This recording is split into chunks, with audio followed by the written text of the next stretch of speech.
Bien, vamos a empezar los módulos de etapa de conclusión y de informe. Entramos en la última parte de la materia. Entonces, nosotros habíamos empezado con el proceso de la auditoría y habíamos visto que teníamos una primera etapa de planificación estratégica y planificación detallada, donde habíamos definido, ¿sí?, las cuentas significativas. ¿Se acuerdan? Las cuentas que eran materiales pero no eran significativas, o sea que tenían mucho importe pero no tenían, digamos, el riesgo de auditoría, de no identificar errores potenciales, era bajo. Y después teníamos las cuentas donde íbamos a aplicar algunas cositas, ¿tá? Habíamos definido también en ese momento nuestra significatividad, cosa que ahora que entramos en la etapa de informe van a ver que adquiere relevancia. Habíamos definido también, digamos, lo que llamamos la materialidad de desempeño, es decir, los tamaños de muestra con lo que íbamos a trabajar. Y habíamos definido también el límite para proponer asientos de ajuste. A partir de ahí entramos de acuerdo a la naturaleza, oportunidad y tamaños de las muestras, para cada uno de los agrupamientos, nosotros aplicamos procedimientos de auditoría. Y finalmente entramos a la etapa de conclusión, donde básicamente vamos a revisar si de lo planificado o lo ejecutado obtuvimos satisfacción de auditoría. Entonces, por ahí la conclusión es que el rubro está bien, no hay errores significativos, o bien nos vamos a encontrar con que hay determinados errores, o podemos encontrarnos también, yo siempre les decía que detrás de un error normalmente hay una falla de control interno. Entonces, cuando estamos en la etapa de conclusión, sencillamente lo que tenemos que revisar es si todo lo planificado y lo ejecutado está bien documentado, o sea, revisar los papeles de trabajo, y para cada uno de los agrupamientos las conclusiones a las que llegamos. Entonces, todo eso va a derivar en el tipo de opinión que vamos a emitir en el informe del auditor. ¿Ah? Entonces, bueno, básicamente, esto es un poquito lo que les comentaba recién, vamos a evaluar toda la evidencia que obtuvimos en la etapa de ejecución a los efectos de emitir el informe. ¿Ah? Entonces, vamos con las tareas. Entonces, normalmente nosotros vamos a tener en nuestros papeles de trabajo, vamos a tener los programas detallados, ¿sí? Y rubro por rubro vamos a ir teniendo la ejecución de estos programas detallados, donde normalmente vamos a tener los procedimientos que se ejecutaron, el tamaño, y normalmente en el papel de trabajo finaliza con una hoja llave donde va, digamos, la posición del rubro a efectos de los estados contables y los ajustes de auditoría y la conclusión del auditor, si da por bueno si da por bueno el rubro o si surgió algún ajuste. Y en el caso en que hayan surgido ajustes, se pueden dar distintas situaciones que yo les fui mencionando. Es decir, uno le puede proponer el ajuste si el desvío es poco material o está por debajo de lo que habíamos mencionado como el umbral para proponer asientos de ajustes, uno no propone nada y da por bueno el rubro. Ahora, si el error identificado está por arriba de lo que nosotros habíamos definido en la etapa de planificación como umbral para proponer asientos de ajustes, estamos obligados a proponer el asiento de ajuste. Entonces, si la compañía lo toma, listo, damos por bueno el rubro, pero por ahí el ajuste supera el umbral, pero la compañía decide no hacer el ajuste. Con lo cual nosotros vamos a ir viendo que metodológicamente, ahora cuando entremos a ver la carta con manifestaciones de la gerencia, eso va a requerir por parte nuestra que pongamos un punto específico en la carta. ¿Tá? Entonces, en cada papel vamos a tener las conclusiones y es decir que básicamente el firmante, cuando bueno, son estudios grandes que tienen equipos, normalmente, digamos, cada uno tiene ahí un colorcito en lo que sería el programa de tareas que está, digamos, con computadora, donde se van subiendo los papeles de trabajo, y la idea es que se revisan las firmas, ¿tá? O sea que está el que lo ejecutó, el que lo supervisó, ¿sí? Y se van viendo todas las conclusiones. A partir de ahí viene, digamos, propiamente lo que serían los hechos posteriores al cierre, ¿tá? Donde uno hace preguntas a la compañía, revisa las actas de asamblea y de directorio posteriores, consulta con la compañía a ver si se sucedieron nuevos hechos posteriores, revisa nuevos contratos si los hay, revisa recuperabilidad de los activos. O sea, supongamos que yo tuve durante los hechos posteriores se vino una devaluación tremenda de la moneda. Si yo tengo activos, digamos, pasivos importantes en moneda extranjera que no están cubiertos, no tengo un derivado como cobertura o no tengo activos en moneda extranjera que me cubran de esos pasivos, por ahí puedo llegar a tener cuestiones de recuperabilidad o de empresa en marcha, que vamos a ir viendo, que tenemos que identificar los efectos del informe. Entonces, todo eso es lo que nosotros tratamos de revisar en hechos posteriores al cierre. Algunos ya vimos, como el test de pasivos omitidos o verificar la evolución posterior de las cuentas por cobrar, pero de lo que se trata es de, digamos, ver las entradas, salidas de dinero o ver los subdiarios de la compañía en las transacciones más importantes. A partir de ahí tenemos dos cuestiones bien prototípicas de la etapa de conclusión, que es, una es la obtención de la carta de representación o de manifestaciones de la gerencia, que vamos a entrar a considerar de forma específica en unas diapositivas un poquito más adelante, y la otra es la carta de abogados. Ambas dos las tenemos que obtener con una fecha lo más cercana posible, casi pegados a la fecha de emisión del informe profesional. ¿Tá? Bien. Después, yo les mencionaba recién que, digamos, uno en el recorrido de los rubros, ¿sí?, de los papeles de trabajo, va a ir encontrando, va a ir, digamos, de alguna manera capturando las conclusiones en relación a los principales rubros.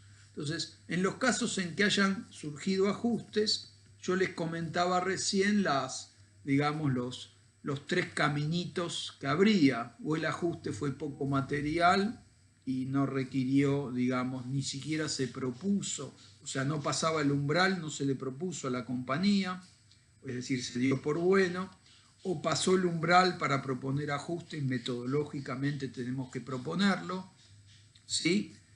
O si pasó el umbral y la compañía no lo corrige, ahí tenemos dos situaciones. Si no supera, ¿sí?, el umbral de la materialidad, una cosa es el umbral para proponer asientos de ajustes y otra cosa es la significatividad que definimos y otra cosa es la materialidad de desempeño, que es con la que trabajamos los tamaños de muestras. ¿Tá? Entonces, en este caso, la significatividad que vamos a utilizar es la significatividad a secas. ¿Tá? Entonces, puede ser, si yo tengo un ajuste propuesto, la compañía no lo quiere asentar, no lo quiere registrar y supera la significatividad, eso va a tener consecuencias en mi informe profesional. En cambio, si el ajuste propuesto supera el umbral, pero no llega a superar el umbral de la significatividad propiamente dicha, en ese caso va a la carta de manifestaciones de la gerencia. Entonces, necesitamos confeccionar una planilla resumen con los ajustes que vamos a ver que normalmente se integra como un anexo en la carta de manifestaciones de la gerencia. ¿Se acuerdan cuando vimos procedimientos de auditoría digamos, para proponer una nota de humor? Yo les decía que si tuviera que llevarme una isla, un procedimiento de auditoría a una isla desierta, yo me llevaría la revisión analítica, porque lo que se trata en una auditoría es que no pase un elefante. ¿Me explico? Se nos pueden pasar cosas menores, pero como trabajamos con significatividad, lo que se trata es que no pasen errores groseros. Entonces, así como en la planificación arrancamos con revisión analítica para ver, bueno, de acuerdo a este negocio, cuáles rubros serían los más importantes, dónde hay más probabilidad de que haya errores, dónde tenemos más dificultades, ¿sí? Cuando uno termina, digamos, en la etapa de conclusión, lo mismo. Bueno, uno llegó a un determinado estado contable al cierre y lo que hace es leerlo atentamente, aplicar ratios o miradas sobre determinados rubros para saber si está quedando bien, si está quedando razonable en relación a lo que es la actividad de la compañía y en relación a lo que fueron los riesgos inherentes, o sea, en qué contexto macro y microeconómico se desempeñó esa actividad en ese ejercicio. Perdón. La otra cosa importante es lo que se conoce como estado de libros rubricados. Entonces, todos los libros societarios, una de las últimas cosas que se hacen, esto normalmente se lo derivan al junior y es un error. Lo tendría que ver el senior o el gerente. ¿Tá? Entonces, lo que se hace acá es por cada libro tomar la fecha de rúbrica, asentar el primer registro, asentar el último registro y el folio en el que se encuentra y ver que esté transcripto todo lo que tiene que ver con la información correspondiente al ejercicio. ¿Tá? Entonces, justamente tenemos que llevar adelante este estado de libros rubricados porque en el informe breve, que es el que vamos a estar trabajando, hay un párrafo específico donde se especifica si los registros, si los estados contables fueron llevados de acuerdo, digamos, de conformidad con la ley y surgen de libros rubricados. ¿Tá? Por último, con toda esta información y sobre todo a partir de esta confección de planilla resumen de ajustes, nosotros ya nos vamos a ir dando una idea como para confeccionar propiamente dicho el informe. ¿Ah? Si vamos a salir limpios o si vamos a salir con algún tipo de modificación en la opinión. Por último, digamos, nosotros fuimos haciendo tarea. Entonces la idea es que, aparte del informe, que es para lo que nos contrataron, siempre que surgen errores, yo les comentaba que siempre remiten los errores normalmente a una falla de control interno. ¿Se entiende? O sea, cada vez que encontramos errores, que algo falló en el control interno. Con lo cual, como un valor agregado de la auditoría, normalmente, cuando se terminó el partido, uno se sienta y emite una carta de recomendaciones a la gerencia o una carta de control interno donde propone, digamos, en función de los errores que detectó, las mejoras que se debería hacer para que esos errores no se repitan. Bien, carta de representación o carta de manifestaciones de la gerencia. Ustedes saben que uno de los procedimientos, uno le va requiriendo información a la compañía, sea verbal o en forma de documentación, y sabemos además que las palabras se las lleva el viento. Entonces saben que uno de los procedimientos básicos de auditoría son las preguntas a los funcionarios y directivos de la empresa. Entonces, cuando estamos terminando, para que nadie, digamos, se desdiga, digamos, la función de la carta de gerencia, digamos, acá está subrayado que no existen interpretaciones inadecuadas, pero lo cual está bien. Pero más que eso, la carta con manifestaciones a la gerencia tiene que ver donde en todas las cuestiones, digamos, más importantes, la idea es que la gerencia lo que nos dijo verbalmente o la información que nos suministró la tiene que convalidar por escrito.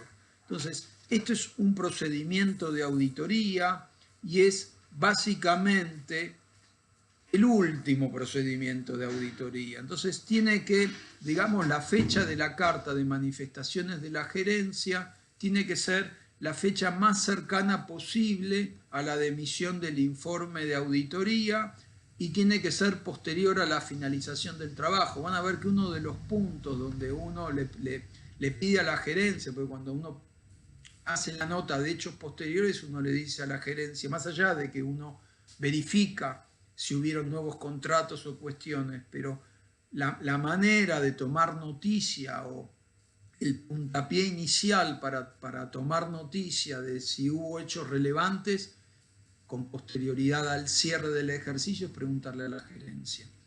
¿Ah? De ahí que, digamos, la fecha de la carta normalmente se pone la misma fecha del informe de auditoría. ¿Tá? Entonces, tanto para la carta de representación como para los asesores legales, la idea es que lleve prácticamente la misma fecha de la fecha del informe profesional. Otra cuestión importante es, este es un elemento adicional, pero van a ver que esto es un poco como el huevo podrido, que uno se lo tira al distraído. Los modelos de carta de manifestaciones de la gerencia habituales tratan de, digamos, proponerle un sinnúmero de cuestiones a la gerencia, como que todo está bien, como que no hay omisiones, como que está todo registrado en lo fiscal, todo registrado en lo previsional. Hay veces que por ahí la gerencia no es proclive, si sabe leer ese tipo de carta, no es muy proclive a firmarla, porque es como que uno le tira toda la responsabilidad encima, más allá de que uno tiene que satisfacerse por procedimientos alternativos. ¿Tá? Pero uno tiene que tener en claro cuando se da esta ida y vuelta donde hay determinados puntos que la gerencia no quiere firmar, no quiere suscribir, cuáles son los puntos que no son negociables, que sí o sí tenemos que proponer. Bien, vamos a los contenidos de la carta. No están todos los contenidos, yo tomé como un modelito básico y un poquito a este material le agregué estas diapositivas. Entonces, la primera cuestión tiene que ver con la aprobación de los estados contables, ¿sí? Donde se declara que están de acuerdo a norma contable vigente o de acuerdo a norma de los organismos de contralor y que fueron aprobados por el directorio de la sociedad, con fecha tal y cual. Esa fecha tendría que ser la misma de la del informe del auditor. Otra cuestión importante que se menciona en la carta de manifestaciones es que se puso a disposición de los auditores todas las registraciones contables, documentación de respaldo, asimismo todo lo que tiene que ver como que uno le pregunta, che, ¿y te vino alguna intimación? ¿Tuviste algo de la UIF? ¿Tuviste alguna carta de algún organismo de contralor? Entonces ellos nos dicen, sí, yo te entregué todo, bueno, ponémelo por escrito. Entonces, todas las comunicaciones que se recibieron de cualquier organismo de contralor o de la unidad de información financiera tienen que declarar que nos la proveyeron todas. Lo mismo con todo lo que tiene que ver con las actas de reuniones de directorio y de asamblea. La otra cuestión tiene que ver con el compliance, o sea, con el cumplimiento con las normas de organismos de contralor, impositivos, previsionales que requieran revelación o ajustes. Entonces, básicamente, en el modelo se trata de incluir párrafos, que acá, digamos, yo les copié, les pegué, digamos, algunos párrafos prototípicos, donde básicamente se declara que todo lo que tiene que ver con violaciones a las regulaciones, comunicaciones que se hubieran recibido de los organismos de contralor, nos lo hicieron llegar, lo mismo que cualquier tipo de reclamo o multa proveniente de, yo qué sé, de organismos impositivos o previsionales. ¿tá? Y que básicamente se cumplió con todo lo que tiene que ver con las obligaciones, ¿sí?, previsionales y fiscales. El otro tema que ustedes van a tener como un material y una clase específica tiene que ver con la ley 25246 de la prevención del lavado de activos ilícitos, provenientes de ilícitos. Entonces van a ver cuando recorran, digamos, esa ley, que básicamente a efectos nuestros, nosotros tenemos dos categorías. Los que no están incluidos en el artículo 20, ¿sí?, y los que están incluidos en el artículo 20. Los que están alcanzados por el artículo 20 van a ver que tienen obligación de establecer un sistema de control interno y de monitoreo de las operaciones sospechosas, y básicamente son las entidades financieras, los cambistas, las compañías de seguro, ¿se entiende? Son los llamados sujetos obligados. Pero tenemos las que no están en el artículo número 20, donde, si bien no tienen la obligatoriedad, digamos, de armar todo un esquema de control de actividades de prevención del lavado de activos, sí en los casos, ¿sí?, en que haya operaciones inusuales o sospechosas, tienen el deber de informar. Entonces, ¿qué pasa? El auditor normalmente les fue, cuando apareció alguna situación que por significatividad o porque alejarse del giro normal de los negocios le haya parecido que sea sospechosa, normalmente le pregunta a la compañía. Entonces, básicamente, la compañía da una respuesta que el auditor asenta en papeles de trabajo, pero en la carta con manifestación de la gerencia es como que vuelve y pone un punto específico. Entonces, fíjense que dice: no tenemos conocimiento de que la sociedad haya participado en hechos u operaciones inusuales o sospechosas vinculadas con el lavado de activos. Esto no obsta a que el auditor, como habíamos dicho, tenga que hacer sus propios procedimientos en relación a la prevención del lavado de activos. Y también se le propone un punto donde, digamos, dice: confirmamos que les hemos suministrado toda la información que justifica desde el punto de vista económico, comercial, financiero, jurídico, aquellas transacciones sobre las que, o sea, cuando el auditor se encuentra con una operatoria inusual y significativa, normalmente antes, digamos, tiene el deber de informar en el caso en que sea inusual o sospechosa, pero si la compañía le da una buena explicación, el auditor simplemente la anota en los papeles de trabajo y en ese caso no tiene que informar nada. ¿tá? Entonces, justamente acá se propone un punto donde confirma que nos han dado las justificaciones del caso desde el punto de vista económico, comercial o financiero en relación a esas operaciones. Ahora bien, para los sujetos que están alcanzados por el artículo 20, es como que la misma gerencia, más allá de que el auditor justamente después evalúe cómo fue diseñado y el diseño y el cumplimiento, digamos, de ese sistema de control interno, ellos tienen que declarar que han implementado medidas de control interno para asegurar que si aparece alguna operación inusual o sospechosa, el sistema de control interno lo levante. Y aparte se repiten las mismas cuestiones que para los sujetos no obligados.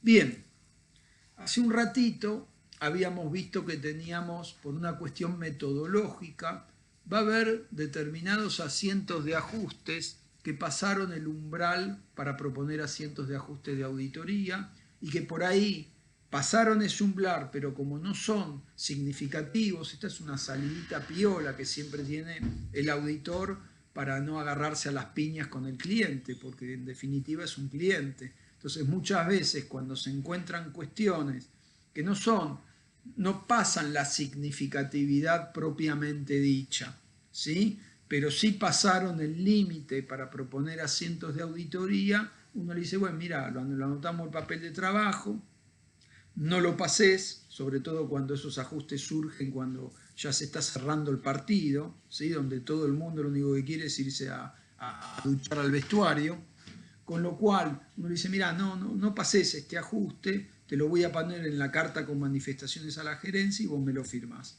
Entonces normalmente la otra cosa que lleva la carta con manifestaciones a la gerencia es un listado de todos aquellos ajustes propuestos por auditoría y que la compañía no registró. Van como un anexo a la carta de la gerencia y normalmente la gerencia tiene que ponerle el gancho. ¿Está? La otra cosa que vamos a volver a ver ahora que veamos como el tema de informe profesional es que la RT 37 pone como obligatoriedad una declaración de la propia compañía en la carta de gerencia donde manifieste que está en condiciones de continuar operando como una empresa en marcha en los próximos 12 meses a partir de la fecha de cierre del ejercicio. ¿Tá? Entonces, es obligatorio con la RT 37 a incluir un punto específico.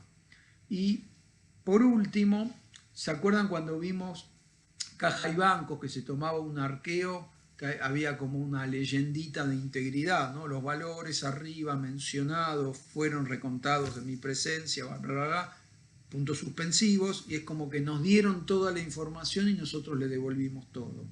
Acá pasa algo parecido, digamos. Yo le pregunto a la compañía, ¿cuántos bancos tenés? 3, 4. Bueno, listo. Entonces, yo por un lado circularicé esos 4 bancos. Por otro lado, cuando fui haciendo prueba de transacciones o viendo evidencia de auditoría, normalmente tendría que tener algún movimiento en alguna de esas 4 cuentas que me mencionan, o ninguno, pero digamos, sigo recibiendo el extracto donde me dice que no hay movimientos. Pero, digamos, en la carta de gerencia, yo no puedo saber si esta gente no tiene una cuenta, digamos, en algún paraíso fiscal. Entonces uno se cubre y le dice a la gerencia que en la carta con manifestaciones liste todas las entidades con las que opera y confirme que no tiene ni transacciones ni cuentas con otras entidades que las que está mencionando acá. Con lo cual el día de mañana le descubren alguna cuenta, ¿no? Algún paraíso fiscal, y bueno, el auditor primero en sus procedimientos nunca no apareció esa cuenta, entonces no tenía motivos para sospechar. Y aparte va a tener la carta con manifestaciones de la gerencia, donde la propia gerencia le manifiesta que no opera con otras cuentas. El otro documento importante es el informe de asesores legales.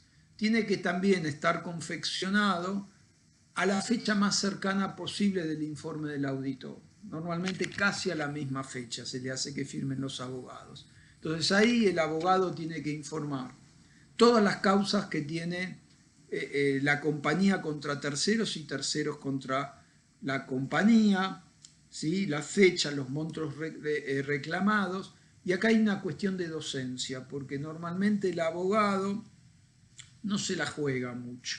Entonces lo que tiene que acá, digamos, establecer el abogado es la probabilidad de ocurrencia, de que el resultado sea favorable o desfavorable, y, digamos, el escenario también proponer cuál es el escenario que considera como más probable, o sea, el que tiene mayor probabilidad de ocurrencia. O sea, el abogado en el informe se la tiene que jugar. ¿Ah? Bien.